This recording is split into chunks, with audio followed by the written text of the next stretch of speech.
যেহেতু সরস্বতী পূজা হয়ে গেছে, এবার কুল খাওয়া যাবে।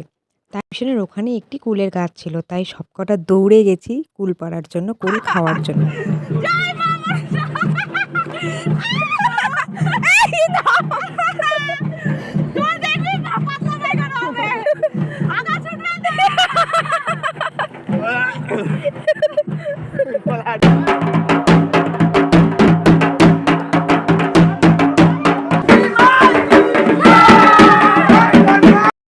নাচতে নাচতে ঘাটে চলে আসলাম।